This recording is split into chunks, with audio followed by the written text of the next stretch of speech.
¡Paz! Aquí se acabó España. ¡Alba! ¡Alba! No me vaya lumbe. Los bambicos lo atacan jamás sin cabo.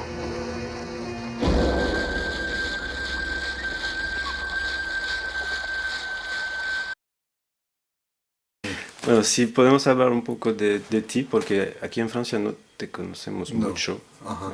de la misma manera que no conocemos a Cabeza de Vaca, Sí, un poco. sí. Por eso sí puedes hablar un poquito de tu trabajo. Bueno, yo me inicié como documentalista, básicamente. Sí. Y mis primeros trabajos estuvieron relacionados con el mundo indígena. Trabajé en varias comunidades indígenas en México. Algunas en el occidente del país, otras en el sur. Y básicamente mi interés fue trabajar con grupos indígenas al principio que utilizaban alucinógenos como parte de su vida religiosa o que formaban parte también de sus rituales, ¿no? Eso fue mi principal interés. En una época en donde había mucho interés en este tipo de cuestiones, ¿no? Era la época en donde se puso de moda la expansión de la conciencia a través de las drogas. Había, estamos hablando del principio de los 70, digamos. Entonces, mis primeros trabajos fueron con los indígenas que se llaman Cora, que están en el occidente de México, con los huicholes. Hice una película sobre la peregrinación del peyote, en la ingestión del peyote como una forma de comunión ritual. Este es un viaje de una caminata de cerca de 30 días, en donde a lo largo de la caminata se van realizando ceremonias y ritos que tienen que ver con una limpia espiritual, cuya finalidad última es la ingestión del peyote. Es una preparación para la ingestión del peyote.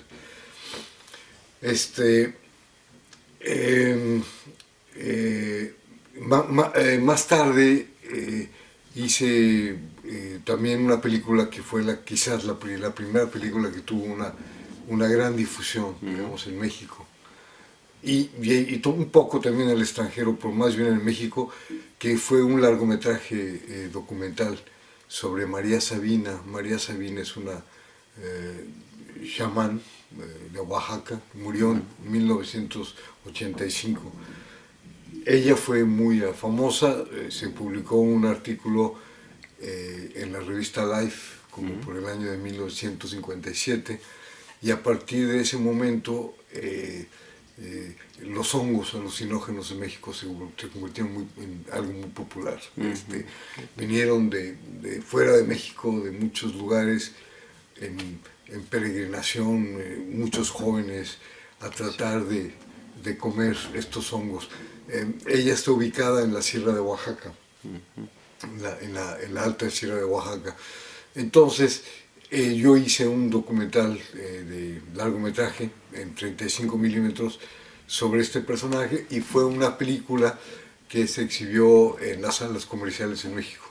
Después hice otro documental de largometraje sobre un personaje, otro curandero, que se llama El Niño Fidencio. Entonces, mi trabajo ha estado muy relacionado con el encuentro de personajes chamanes y indígenas, digamos, grupos de indígenas, en una época en donde no era muy común. Ahora ya hay más documentales, etcétera, sobre eso, pero en la época que yo empecé haciendo mis documentales, digamos que fui uno de los pioneros en esa, ¿no? en ese tipo de trabajos. Vale. Y entonces después, ¿por qué hacer una obra de ficción como Cabeza de Vaca? Lo que pasa es que la obra de Cabeza de Vaca tiene muchos razones. Una de ellas es autobiográfica de alguna manera, porque representa el encuentro de un hombre de un occidental, digamos, con una religión totalmente ajena, ¿no? Que fue un poco el trabajo que yo realicé como documentalista, ¿no? Pero sobre todo obedeció a una idea que a mí me gustó mucho y que me obsesionó desde un principio, que es el encuentro básicamente de dos mundos totalmente diferentes, ¿no? Como podría ser un viaje extraterrestre ahora, el ubicarlo en el siglo XVI, en el encuentro de América y Europa, lo que esperaban los conquistadores españoles encontrar en México o en América, las expectativas que ellos tenían, el mundo que ellos se habían inventado mucho también sobre América, que pues la mayoría de este mundo, algo existió, algo no existió, encontraron parte de lo que buscaban, que era el oro, un gran imperio, ¿no?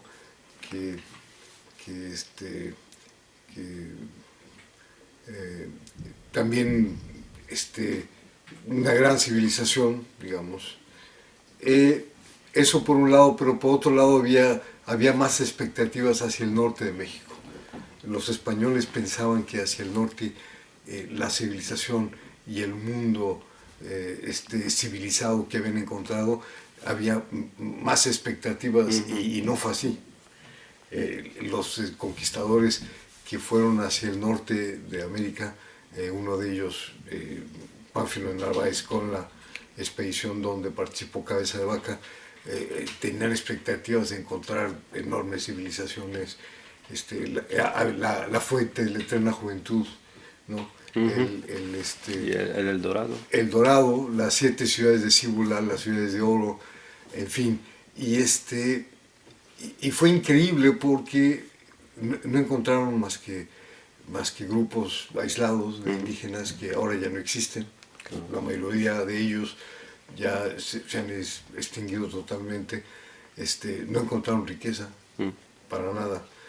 Bueno, no riquezas de...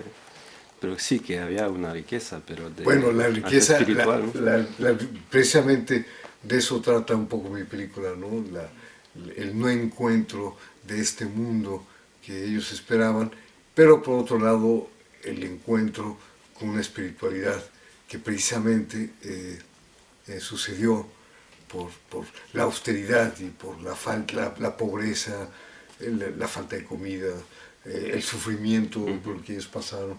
Entonces, fue una transformación, digamos, de un hombre que era un tesorero y que nunca había tenido aspiraciones místicas y convertido en místico, gracias a esta vida tan difícil que él llevó, primero como esclavo, después se ganó un poco la libertad y se convirtió en un curandero, y a partir de ese momento él empezó a cobrar una fama como curandero y tuvo muchos seguidores, y después de 8 años él cruzó todo el continente americano y se reencontró nada menos que con el peor de los crueles conquistadores españoles de esa época, que se llamaba Nuño Beltrán de Guzmán. Entonces digamos que el contraste de estos 8 años de transformación a una vida espiritual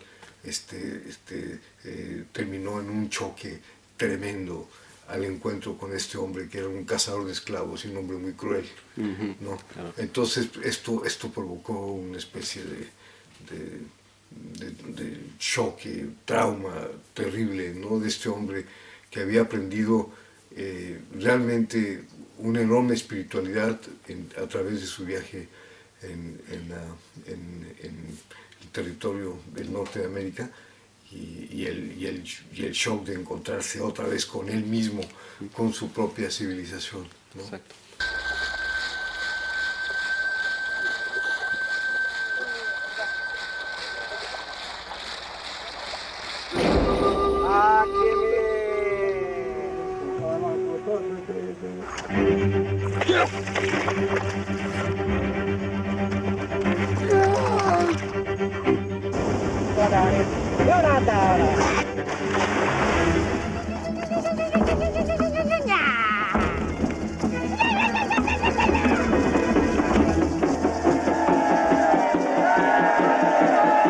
Para mí hay algo muy fuerte en tu película, es esto, es este hombre que parece que al final de su camino tiene algo superior, pero lo tiene que esconder al final y por eso hay... ¿Tú qué piensas de la historia, de las mentiras en la historia? Yo creo que, bueno, ese es un tema fascinante que a mí me ha apasionado muchísimo. Ahorita precisamente estoy haciendo una miniserie documental sobre la conquista con expertos historiadores. Y lo que más me ha impresionado es cómo los seres humanos hemos utilizado la historia y hemos mentido la historia por cuestiones políticas, ¿no? Para crear una nación, para crear una ideología.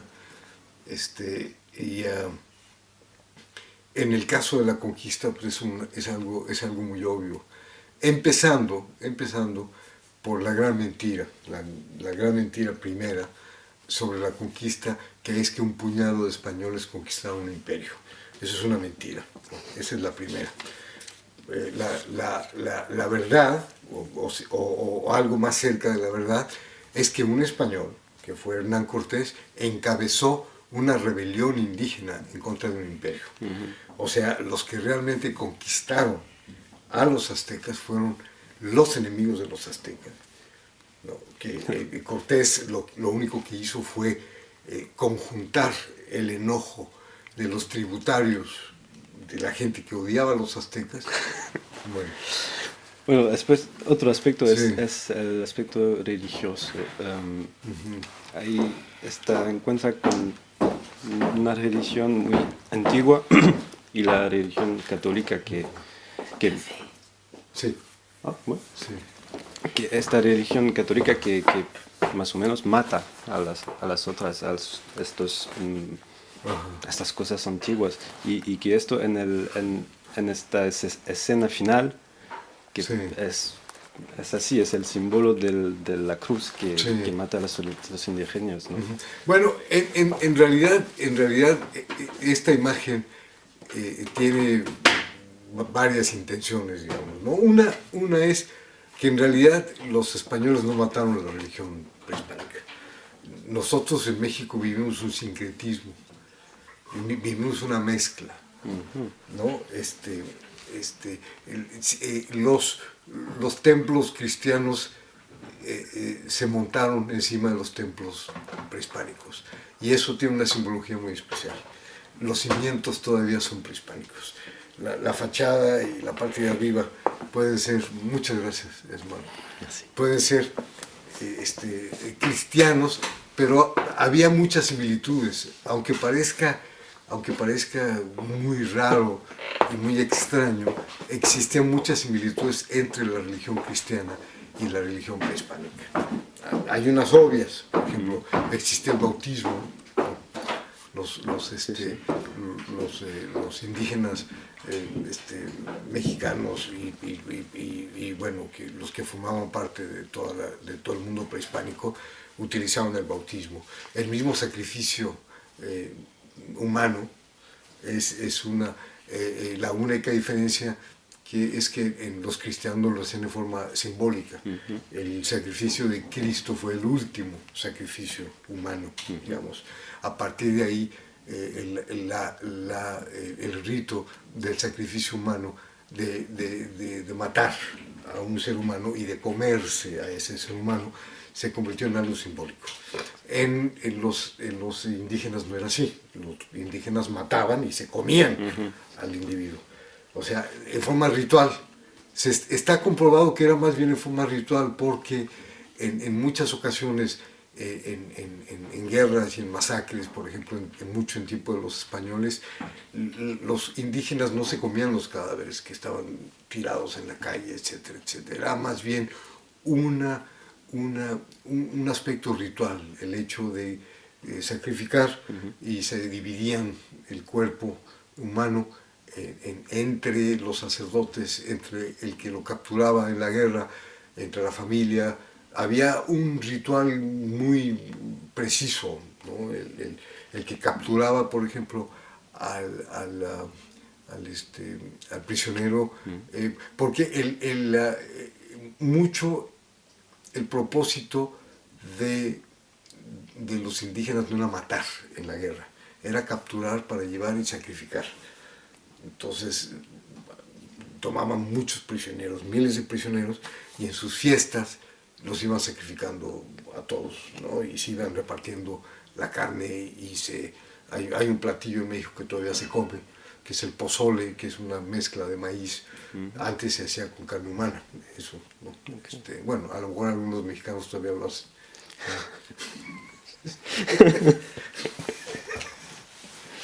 Bueno, peligroso esto.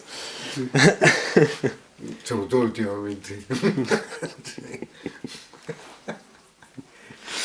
Bueno, después, al nivel de cómo se fabricaba la película, Sí. yo he oído que la producción fue un desastre, Sí. más o menos. Lo que pasa es que es una película que yo por muchos años me entró esta obsesión de realizar. ¿Por cuántos años más o menos? 8, no sé. Así. Entonces, cada 2 años estaba a punto de hacerla. Y de repente se suspendía. Y se suspendía. Y se suspendía hasta que un día murió casi definitivamente. Y lo que revivió la película y lo que hizo posible que se realizara fue la coincidencia con los 500 años de la conquista de México. Los españoles vinieron a México, hubo un convenio entre España y México para hacer películas relacionadas con la conquista, y mi proyecto era uno de los pocos proyectos que había, afortunadamente. Entonces fue uno de los que se escogieron para hacer esta coproducción de España con México, ¿no?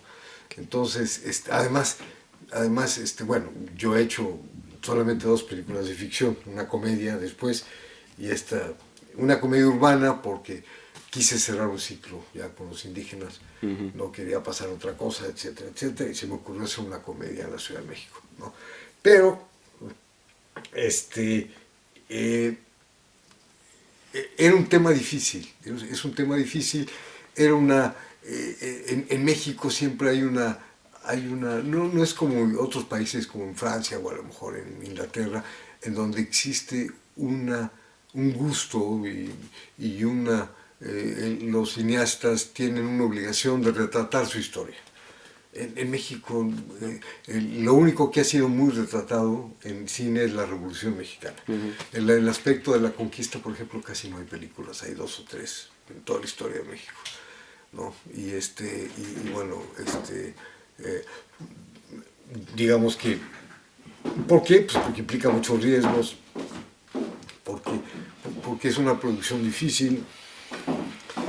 Muchos extranjeros, por ejemplo, han querido hacer la conquista de México. Muchos famosos, Wells, Douglas, Herzog, han querido hacerlo y no han podido todavía. Yo creo que estamos próximos ya de que hay algún cineasta igual muy pronto. Ahora, por todos los avances digitales, por ejemplo, yo creo que estamos próximos a tener la película sobre la conquista de México. el encuentro entre Cortés y Moctezuma, la destrucción del Imperio Azteca, etcétera, etcétera, ¿no? Pero en esa época había mucho escepticismo y mucha desconfianza, ¿no? Y yo nunca había hecho una ficción. Obviamente había una desconfianza natural de que pues, era documentalista y cómo va a ser una ficción, si nunca he hecho una ficción, bla, bla, bla. Y digamos, y la parte positiva de Cabeza de Vaca es que trabajaron elementos increíbles en la película. O sea, yo no quiero tomar yo solo el crédito, obviamente. Estaba Guillermo del Toro, ¿no? Que ahora sí. es un cineasta muy conocido. Él fue el maquillista de la película. Está Guillermo Navarro, que es el único mexicano que ha sacado un Oscar por fotografía, ¿no? Había gente muy valiosa, actores que ahora también son muy conocidos en México, pero que estaban haciendo su primera película, ¿no? Entonces fue esta tardanza, esta cuestión que tardó tanto tiempo, ayudó también en cierta manera a la película, porque la película se fue preparando cada vez mejor y mejor y mejor, y yo tenía cada vez una idea mucho más clara de lo que quería hacer con la película. Y además tuve un buen productor, un productor que me dio toda la libertad de hacer lo que yo realmente quería. Bueno, entonces, en ese sentido, tuvo su parte negativa el hecho de haber esperado tanto tiempo, de haber sufrido tanto, por ejemplo, pero por otro lado tuvo también su parte muy, muy, muy positiva, que es que la película llegó en el momento que tenía que llegar, ¿no? Yo quería hablar de tu colaboración con Guillermo del Toro y Guillermo Navarro, porque creo que el primero es ahora el mejor realizador en el cine fantástico. Y el otro es uno de los mejores directores de fotografía. Sí. ¿Y cómo los has encontrado? Y ahora, ¿qué piensas de sus trabajos? Bueno, yo siempre he tenido mucha admiración desde que trabajamos juntos. Guillermo es una gente excepcional. No lo he visto, casi desde Cabeza de Vaca no lo he vuelto a ver. Sé que ahora es muy famoso y hace películas muy grandes para Hollywood, etcétera, etcétera. Es una gente que desde el principio tenía muy claro lo que él quería, ¿no? Eso es una ventaja enorme. Yo nunca he tenido muy claro lo que he querido hacer. A veces hago una cosa, a veces hago otra, etc. Él siempre ha sido muy claro, tiene una vocación increíble por el cine, ligado un poquito por los cómics, ¿no? Él siempre le gusta mucho este puente, digamos, esta relación entre los cómics y los personajes fantásticos. Él le gusta dibujar y diseña sus personajes. Y bueno, él es una gente definitivamente muy talentosa, escribe también, cosa que para un director es muy importante. Y Guillermo, bueno, es un director de fotografía fantástico, ¿no? Guillermo era el hermano de la productora, de Berta Navarro. En parte, Guillermo hizo la fotografía en mi película por Berta también, ¿no? Y Berta ahora es productora también, pues ha hecho películas muy importantes, en España sobre todo, ¿no? Después, el rodaje de la película, ¿cuánto tiempo? 7 semanas. 7 semanas. Sí, en realidad fue muy poco. Sí. En México. Fueron, sí, en dos zonas básicamente de México. Una fue en Nayarit, que es toda la parte de los manglares, de la playa. Yo soy de esa zona, yo nací y conozco muy bien todo ese lugar. Eso fue una ventaja. Toda la primera parte de la película, las primeras semanas fueron rodadas ahí. Y la segunda semana fue en el desierto, en el norte, ¿no? Es para tener este contraste de paisaje, ¿no? entre manglares, el mar, la costa, y por otro lado el pleno desierto, ¿no? Fue una filmación muy mágica. El guión no era un guión al pie de la letra, donde yo sabía exactamente qué es lo que iba a yo tenía un poco el temor de esta combinación entre actores profesionales, pero resultó bastante bien. Y toda la parte de los indígenas también fue muy afortunada porque yo había trabajado con los huicholes, con indígenas, y ellos forman toda la parte verosímil, digamos, de la parte indígena. El lenguaje es auténtico. Y por eso los indígenas en la película son actores o son... No, son indios, indígenas. Ajá. Sí, sí, sí, sí. Y hay algo que, bueno, es un detalle, pero... ¿Has visto Avatar de James Cameron el año pasado? En Cabeza de Vaca hay estos dos personajes con el pelo azul. Sí, la piel. Sí, la piel azul. Sí. Y son igual que los Navis en Avatar. Sí. ¿Solo piensas que James Cameron has visto? No sé. No sé. Porque fue algo, ya, Sí, los mismos. sí, no sé. Esto del maquillaje fue en realidad fue un invento de unas vestuaristas mexicanas muy increíbles, que son Tolita y María Figueroa, son las hijas de Gabriel Figueroa, del gran fotógrafo del cine mexicano. Sí, la idea fue de ellas, de pintar los cuerpos de azul y de embadurnar los cuerpos con anilinas, ocres y lodo. Lo que pasa es que siempre fue mucho mejor, en lugar de invertir en vestuario, fue desnudar a la gente, era más barato. Sí. Sí. Bueno, siempre. Sí. Y bueno, hay otra cosa que es que Cabeza de Vaca para mí es la misma experiencia, más o menos, que Aguirre de Herzog. Yo ya había visto Aguirre, ¿sí? Y fue una de mis películas que yo creo que influyó muchísimo en Cabeza de Vaca, sí. Sí. Para saber lo que te gusta a ti en el cine, ¿qué tipo de películas? ¿De documentarios, ficciones? ¿Este tipo de cine sensorial? Me gusta, pues tengo autores que me encantan mucho, me gusta mucho Kubrick, me gusta mucho Dreyer, me gusta mucho algunas películas de Bergman, me gusta mucho,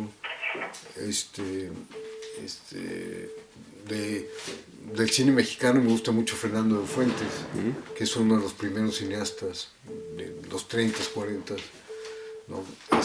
Quizás es uno de los mexicanos, mi cineasta favorito.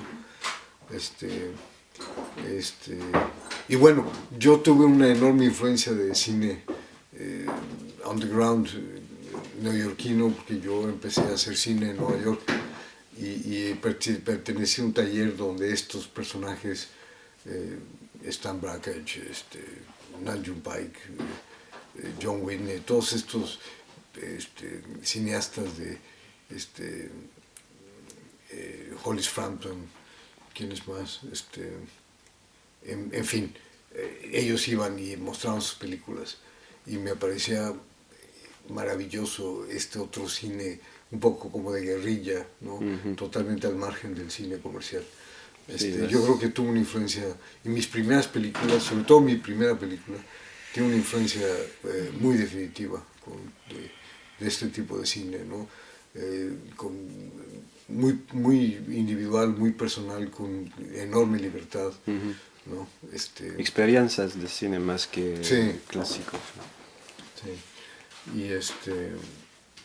Y bueno, hay muchos cineastas que me gustan, que ahorita igual no me acuerdo de todos, pero,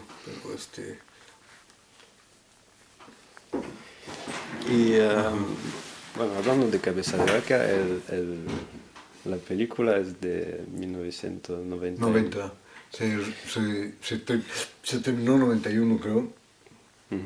Se exhibió en 92 ¿En Berlín? en Berlín. Ese fue la premier, digamos, de la película. Sí. Porque nosotros en Francia la podemos ver solo ahora, 20 años después. Sí, bueno, estuvo en Arte, la compró la televisión, se exhibió en televisión, pero en salas cinematográficas es la primera vez. Sí. Bueno, la película tuvo mucho éxito en Alemania, tuvo mucho éxito en Estados Unidos, se exhibió mucho allá. Te puedo decir que muchos de los directores americanos que yo he conocido, casi todos la vieron, ¿no? Ujú. Sí, Pero en Europa muy poco. Sí. Sí, muy es poco. para En cuando- Alemania fue el único lugar que la distribuyó Solo Alemania. en cine. Sí. Entonces tú después de 20 años tienes que hablar de tu película desde hace Pero 20 me años. gusta mucho. Eso me llena de orgullo porque no cualquier película aguanta 20 años. Un reestreno, digamos, después de 20 años, ¿no? El tiempo es muy cruel con el cine. Hay películas que son increíbles y que el tiempo los hace polvo, man. Claro. Entonces, yo espero que mi película tenga un poco más de vida, al menos. Yo también. Porque es muy raro que hay una película tan potente Non, elle n'est pas là ce matin. que estrena en un festival como Berlín, que es uno de los 3 mayores, Sí, y que después es invisible. sí, sí. Algo así es increíble. Pero sucede mucho, ya sobre por todo el con el cine. cine mexicano. Con el cine mexicano, el cine mexicano es muy popular y ha tenido mucho éxito en los festivales. Pero pasan en México y nadie va a verlas. ¿Ah, sí? Es increíble, nadie. Películas que se premian en Cannes, películas que se premian en Berlín, películas que se premian en festivales muy importantes, se exhiben en México y no va nadie a verlas. Mais c'est ce soir. A la semana las tienen que quitar. Sí. Ah, Porque ahora el cine mexicano tiene mais il y a une avant-première cet après-midi. bueno, hay muchos artistas, ¿no? Que, Sí, sí. Hay muchos cineastas en potencia y hay muchos que han surgido que son muy interesantes. sí. Claro, hay un estilo que mucho tiene que ver, medio minimalista, Ouais, bien sûr. Alors, donnez-moi les coordonnées. un poco forzado también por las circunstancias, ¿no? De hacer películas con muy poco dinero. Et vous savez pour écrire Etcétera. pour un autre support. C'est pour positif. Bueno, y Parce que moi, on m'avait dit que c'était ahora, Vincent ¿qué Bois haces? qui me suit. Tu actualidad, ¿haces películas? Ah, ¿O Bueno, yo he tenido Ya otros está. proyectos que no he podido hacer, no? no. d'accord. Pero hago un poco de televisión, de repente. No, pero Vivo es que- del cine. Parce que Yo he visto que hay moi, unos je- cortometrajes. Sí, sí, he hecho cortos, he hecho... m'avait dit que le film lui plaisait, qu'il allait faire une sobre todo cosas históricas, me gusta mucho la historia. historia. Sí, entonces, Pero pero bueno, haciendo ficciones no he tenido mucha suerte. Siempre cojo temas difíciles, de repente un poco, películas un poco caras también, que eso ha dificultado un poco también mucho, ¿no? La situación. Pero tengo muchos proyectos, otros guiones que he realizado y que no he podido. Y en otro país que México, por ejemplo, no sé. ¿Has intentado? Pues intenté un poco en Los Ángeles, pero no mucho. No, yo siempre tuve esta idea de que yo tenía que seguir siendo cine en México. Igual no fue muy buena idea, pero bueno. Sí. Bueno, última cosa. Sí. En Cabeza de Vaca hay un actor que es increíble. No me acuerdo su nombre, que es el principal de Cabeza de Vaca. Juan Diego. Sí, que no sé, parece como habitado con... En el rodaje, ¿cómo fue? ¿Fue una inmersión total para él? Fue muy difícil para Juan Diego porque él no había tenido contacto con México ni con la cultura mexicana ni nada. Él tuvo que entrar en un mundo de sopetón, así demasiado rápido, y fue una labor muy intensa que él realizó. Y ha sido muy polémica su actuación. Hay gente que no le gusta, hay gente que sí, ¿no? Yo en lo personal pienso que hizo un gran trabajo Tu l'as su de CD? y que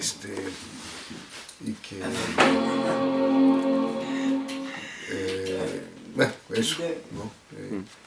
Pero no fue fácil, ¿no? No fue nada fácil. Donc, écoute, c'est Nunca había jamás hecho una película. Bueno, el personaje más parecido que había hecho fue una película de Saura c'est super ça. sobre San Juan de la Cruz. Digamos que al menos era un fraile místico, un religioso. ¿No? Pero yo creo que y por eso yo escogí al actor. Al ver esa película me pareció que era la persona adecuada. Al menos tenía esta cara de misticismo, de místico, ¿no? Bueno, el resultado Entonces, Ouais, sí, d'accord. sí, sí. Et tu me... Bueno, gracias. Gracias a ti. Muchísimas gracias. Non.